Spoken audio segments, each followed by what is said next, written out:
Saudações fraternas a todos os irmãos e irmãs que nos assistem.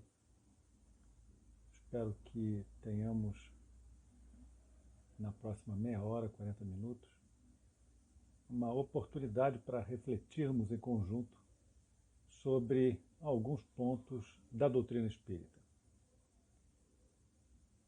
É muito comum nós termos, hoje em dia, pessoas debatendo, até de uma forma acalorada, sobre as inconsistências dos textos sagrados de diversas religiões, quando comparados com os avanços da ciência, com aqueles conhecimentos que foram sendo adquiridos pela humanidade ao longo da sua trajetória. É importante que nós, do ponto de vista espírita, tenhamos a clara ideia de que tudo aquilo que o intelecto humano, que o trabalho humano, que o empenho dedicado da humanidade tenha comprovadamente descoberto, entendido a respeito da criação, a respeito do universo que nos cerca, a respeito do mundo em que habitamos, seja assumido como um conhecimento válido, algo que nos foi facultado desenvolver, descobrir pelo nosso trabalho, pelo nosso esforço, e está dentro perfeitamente do contexto das leis divinas, do contexto da própria criação. Porque se Deus nos deu a inteligência e os meios para nós nos aprimorarmos, é justo, é lídimo que nós utilizemos essas ferramentas, esses recursos, para ampliarmos o nosso conhecimento, ampliarmos o nosso grau de liberdade intelectual. Como diria Leon Denis. Leon Denis, aliás, diz que a reencarnação, os motivos para a reencarnação, repousam sobre 3 alicerces. A aquisição da liberdade espiritual, pela limitação dos apetites físicos, a aquisição da liberdade moral, pela prática das virtudes, e a aquisição da liberdade intelectual pelo desenvolvimento do conhecimento, pela aquisição do conhecimento. Então é absolutamente legítimo que, através de estudos, trabalhos que se comprovem como fatos, eles sejam considerados como tais, como fatos, e venham a se somar a todo o conjunto de conhecimentos que a humanidade já tem. A objeção que alguns meios religiosos fazem ao fato de alguns desses avanços científicos, alguns desses avanços no conhecimento humano, eles conflitarem ou até contrariarem os textos dos livros sagrados, é apenas uma questão de uma aparente contradição. Não há, de fato, um conflito real. A questão que se impõe, primeiramente, é que os textos sagrados, eles vieram à luz no momento em que a humanidade ela não tinha capacidade de compreensão de tantas coisas. E era preciso que esses textos sagrados eles fossem vazados numa linguagem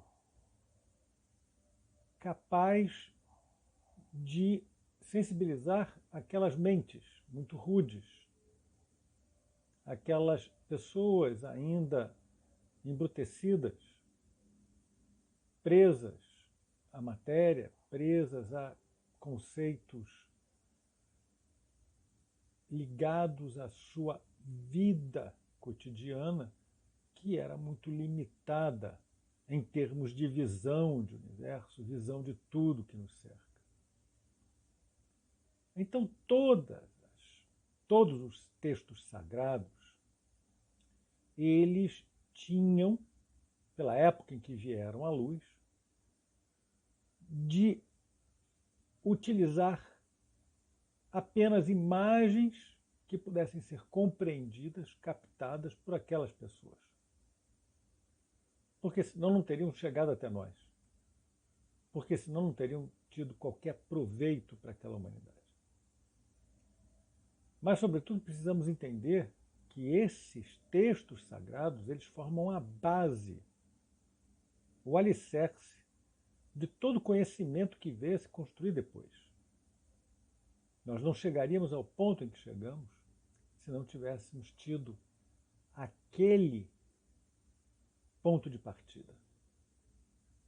Se não tivéssemos recebido aquelas visões iniciais do que é a criação e do mundo que nos cerca. Uma das questões que mais afligem os religiosos, notadamente os religiosos que têm o texto bíblico, o Antigo Testamento como base, é a questão da criação do homem. O homem como descendente de Adão. A primeira pessoa, o primeiro ser humano, segundo o texto bíblico, que foi criado por Deus. Essa ideia de que toda a humanidade derivou de um único inicial, casal primitivo, ela sofre uma série de restrições. Há hoje algumas teorias sobre o surgimento da humanidade e essas teorias, elas não falam exatamente de um casal primitivo. Algumas vezes falam de um grupo, ou vão falar até mesmo de um núcleo, chamemos assim, familiar primitivo, mas não vamos especificar exatamente um ser humano primitivo com o seu companheiro ou companheira, gerando tudo ou toda a humanidade que nós vemos. Naturalmente que todas essas teorias que hoje existem, todas essas teses que hoje existem e são muito discutidas, elas não poderiam ser apresentadas há 4.000, 6.000 anos atrás. Elas tinham que ser apresentadas de uma forma que aquelas pessoas pudessem compreender. Então, apresentou-se a criação como Deus, criando já um ser humano pronto, acabado, e o seu companheiro ou sua companheira, para, enfim, haver o fenômeno da reprodução e toda a humanidade ser constituída. Essa teoria, ela não foi tirada do nada. Naturalmente que houve pessoas, podemos dizer, médiums, ou pessoas mais desenvolvidas intelectualmente, que entraram em contato com inteligências superiores, que diremos mentores da humanidade, que transmitiram a elas esses conhecimentos. E volto a repetir, transmitiram como imagens, figuras de linguagem que serviram para sedimentar o início dessa jornada de aquisição de conhecimento que a humanidade vem trilhando até hoje. No entanto, à medida que as ciências naturais avançam, à medida que o método científico avança, à medida que uma série de demonstrações, inclusive provas geológicas, vão sendo obtidas, construídas, a própria cronologia que é apresentada nos textos sagrados, e vou me referir à própria Bíblia, a cronologia bíblica, ela começa há 6.000 anos atrás, cerca de 6.000 anos atrás. Ora, nós sabemos hoje, pela geologia e por uma série de outras ciências, que efetivamente a Terra ela não se formou, ela não surgiu há 6.000 anos atrás. Hoje a geologia data a nossa Terra como tendo se formado há 4,5 bilhões de anos atrás. Muito distante, portanto, dessa numerologia, dessa datação bíblica de 6.000 anos. Nem a humanidade ela se formou apenas há 6.000 anos. Não vou falar dos nossos ancestrais hominídeos mais antigos, não vou falar do Homo erectus, 300.000 anos atrás, eu vou falar mesmo da civilização histórica, aquela que já deixou algum tipo de registro. E alguns historiadores apontam como estando há 20.000 anos atrás. Outros falam de uma datação mais recente. Mas vamos nos situar em torno de 20.000 anos atrás. Bom, preciso dizer que também há outros pesquisadores que falam de registros escritos da humanidade ainda anteriores a 20.000 anos, mas isso carece ainda de provas substanciais a respeito. Enfim, voltando à nossa linha de raciocínio, mesmo que nós falemos de 20.000 anos atrás, ainda é uma data muito anterior aos 6.000 anos da cronologia bíblica.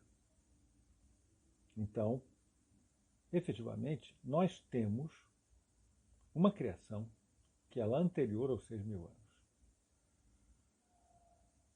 E isso tudo está muito bem impresso na natureza que nos cerca, na geologia que nos cerca e nos fósseis todos que nós podemos encontrar.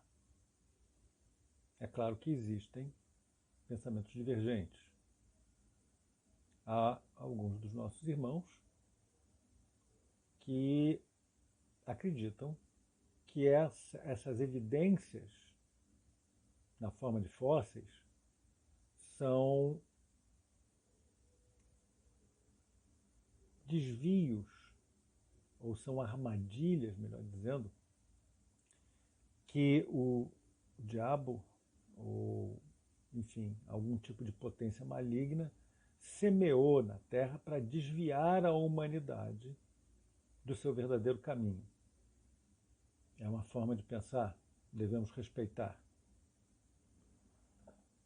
Mas há outros tantos entre nós, inclusive aqueles que laboram dentro das ciências naturais, que não encontram apoio para poder suportar essa tese. Não encontram evidências para poder suportar essa tese.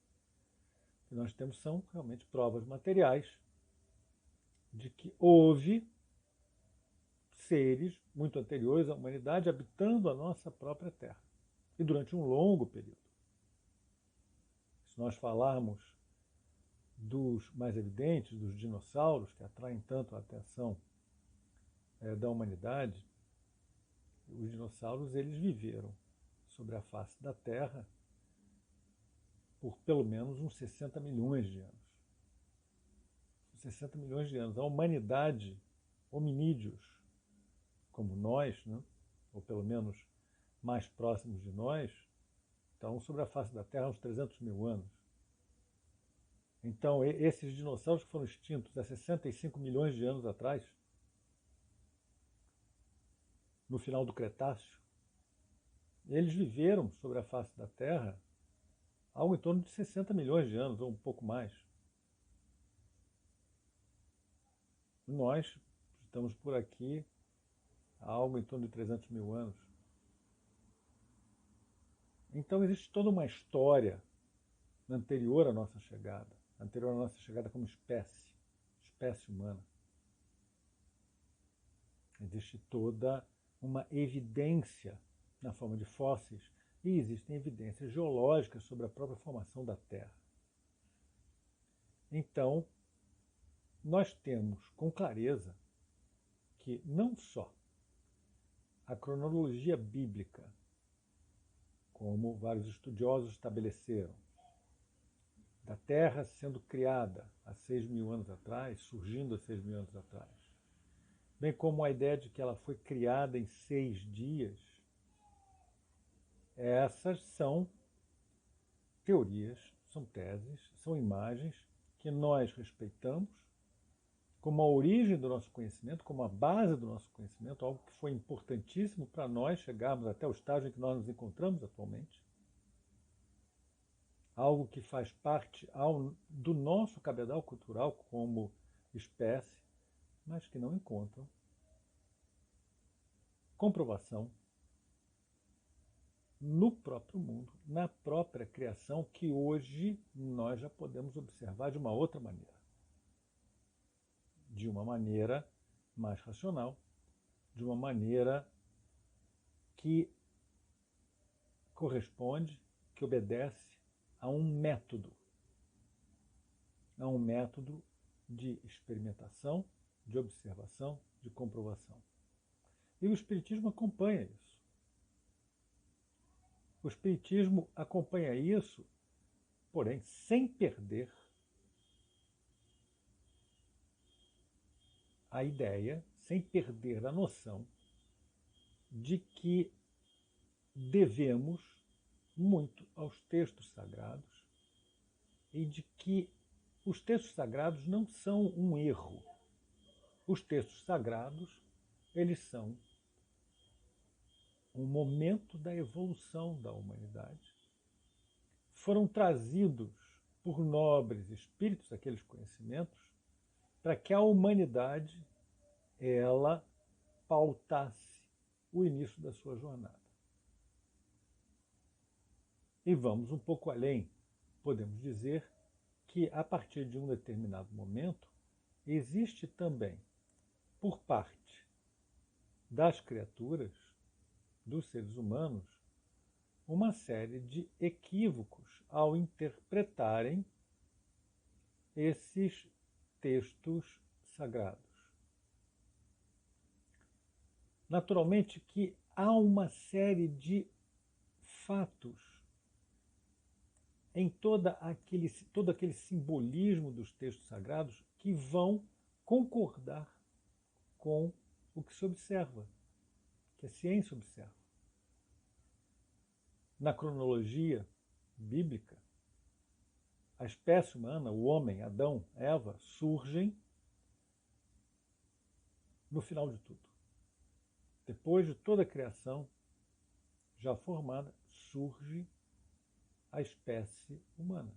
Surgem Adão e Eva. Isso,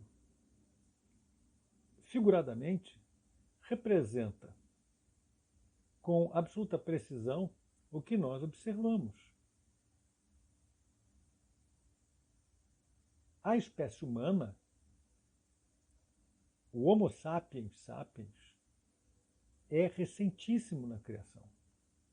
É, por assim dizer, o último estágio, sim. desse processo de desenvolvimento, de aprimoramento da vida sobre a face da Terra.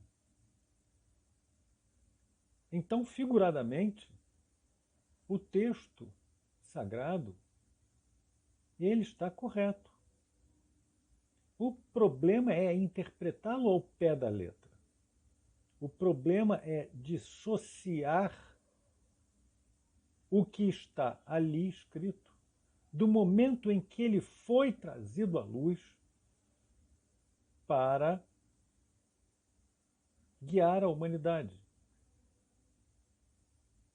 para dar à humanidade algum tipo de caminho, algum tipo de conhecimento que servisse para pautar a nossa busca. A nossa busca por entendimento do que nos cercava. No momento em que foi apresentado, saciava o desejo por conhecimento daquela humanidade e nos dava impulso para novas aquisições. Mas assim como a natureza ela evolui por refinamentos sucessivos, também o pensamento humano foi sucessivamente se refinando e trazendo mais conhecimento, trazendo mais entendimento, melhor dizendo, daquilo tudo que nos cerca. Existe um outro momento que está na Bíblia cristã, Bíblia judaica, o Antigo Testamento, que também é seguido pelos nossos irmãos muçulmanos, que fala sobre o dilúvio universal, que teria deixado como únicos seres humanos Noé e sua família. E aí, mais uma vez, nós temos a humanidade toda tendo de ser formada a partir de um único núcleo familiar. E isso, até pelas leis da genética que hoje nós conhecemos, isso não seria possível formar toda a humanidade como nós a conhecemos dessa forma. Nós conhecemos hoje todos os problemas que os casamentos entre membros de uma própria família produzem. Não é só uma questão moral e muito importante que impede que irmãos, primos de primeiro grau e, naturalmente, pais e filhos, eles procriem. Isso gera uma série de doenças congênitas, potencializa uma série de fragilidades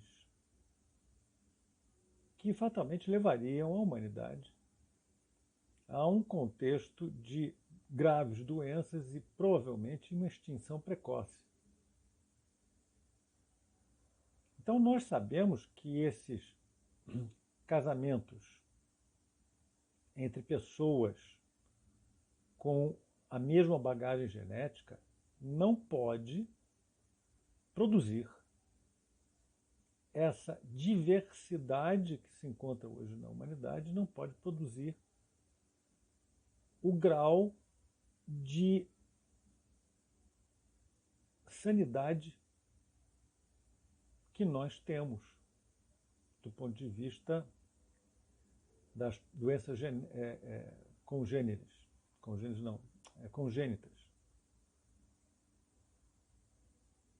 Nós temos uma série de registros de situações em que, por isolamento geográfico ou por razões ideológicas, filosóficas, religiosas, grupos humanos começaram a ter casamentos entre pessoas próximas, primos de segundo grau, primos de primeiro grau. E o que se viu foi o surgimento de uma série de doenças congênitas que levou ao enfraquecimento e até à extinção desses grupos humanos. Então, se a gente pensar dessa forma, toda a humanidade sendo gerada a partir de Noé e seu núcleo familiar, nós não podemos imaginar, supor que nós tivéssemos alcançado esse grau de diversidade que nós encontramos e muito menos a resistência que nós, a física, a sanidade que nós encontramos, guardadas as devidas proporções, na humanidade moderna.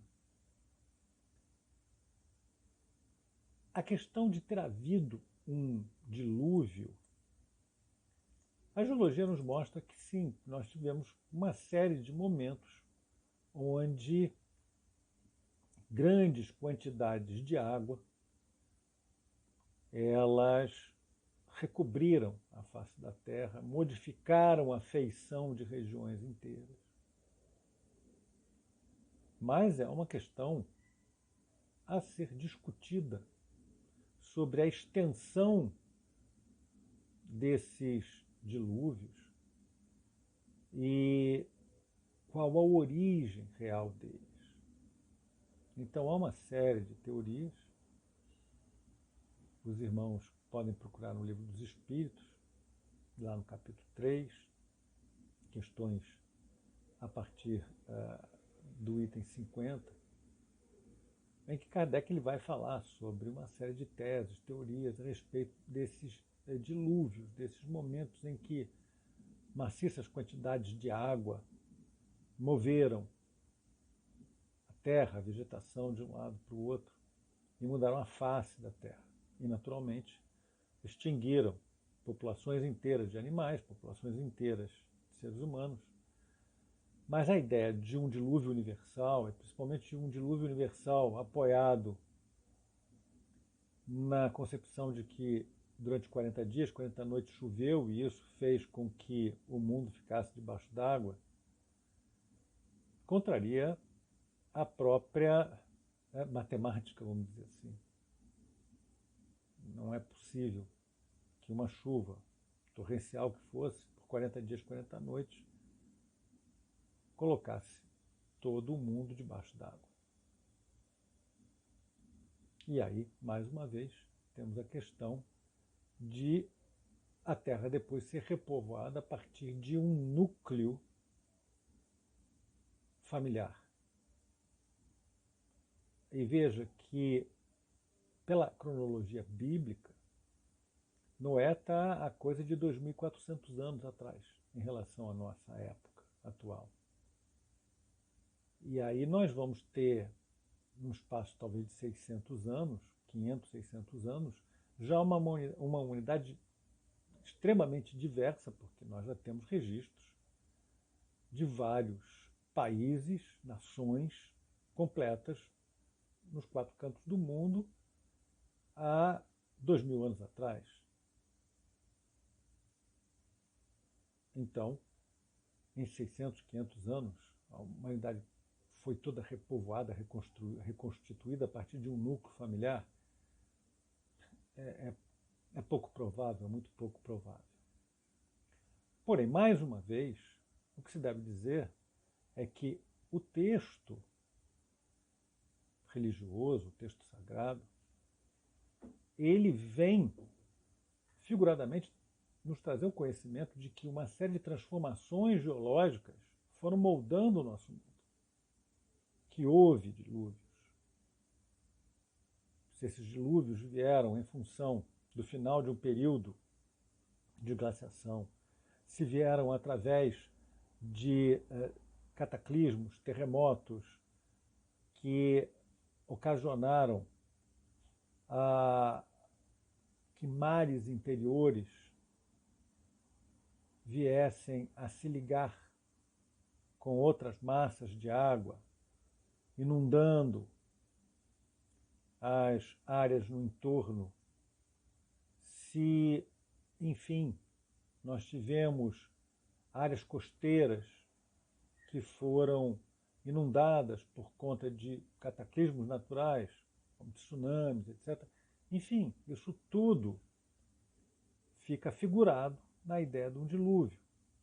E parece fora de dúvida que lá naquela parcela do mundo, no Oriente, em torno da antiga Mesopotâmia, a Índia, houve realmente algum tipo de movimento geológico, cataclismo climático possível, que tenha causado grandes inundações e tenha, de fato, devastado populações inteiras. Mas isso não significa que a humanidade inteira, que o mundo inteiro ficou debaixo d'água. E que a humanidade inteira tenha sido afetada e só um núcleo familiar tenha sobrevivido. Esse é um aspecto do texto que não pode ser tomado ao pé da letra. A razão nos impede. Nós temos outros aspectos que são tomados ao pé da letra em relação aos textos ditos sagrados, aos textos sagrados, que vão conflitar com tudo aquilo que a ciência e a humanidade, com a permissão de Deus, foi somando, foi adquirindo e foi formando o nosso cabedal intelectual, o nosso conhecimento. Meus irmãos, na Gênese de Allan Kardec, no capítulo 6,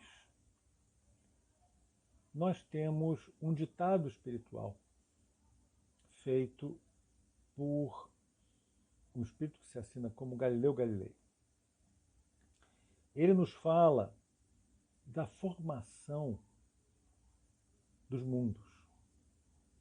E a forma como ele nos fala, e esse é um ditado de 1865, 67, agora não me recordo, ou seja, no iniciozinho da segunda metade do século XIX. É um ditado que vem ao encontro de todas as teorias científicas que começaram a se formar lá naquele século XIX, que já apontavam o caminho segundo o qual os sistemas e os planetas se formam no seio de grandes massas de gás e matéria a alta temperatura, poeira cósmica, falando num sentido muito mais poético e figurado do que realmente num sentido científico. Mas essa matéria a elevadas temperaturas, essa mistura de gases e materiais, é no seio dessas nebulosas, como se expressou Galileu Galilei, que se formam as estrelas, os sistemas, os planetas. As teorias científicas mais atuais, elas vão ao encontro dessa tese. Note-se que Galilei, quando enviou essa comunicação através da mediunidade de Camille Flammarion, ele não estava trazendo um conhecimento absolutamente original. Já existiam uma série de astrônomos que apresentavam, levantavam essa tese. Naturalmente que de uma forma ainda muito embrionária. Galileu Galilei veio trazer a sua contribuição afirmando que ele, do ponto onde já se encontrava na espiritualidade, tinha tal conhecimento como um fato. Podemos dizer, então, que o espiritismo veio corroborar a ciência, não veio substituir a ciência. nem os espíritos vieram dispensar a humanidade do seu trabalho de aquisição do conhecimento. Mas o espiritismo veio corroborar todo o conhecimento adquirido e declarar que onde houver a comprovação através de fatos, através de evidências, nós, indiferentemente da crença religiosa, da crença filosófica, devemos acompanhar essa evolução. E que isso não muda a grandeza de Deus. E esse é um ponto fundamental nessa discussão. Muitos acreditam que se nós, de alguma maneira, contrariarmos na menor vírgula qualquer escrito dos ditos textos sagrados, nós estaremos diminuindo a figura de Deus.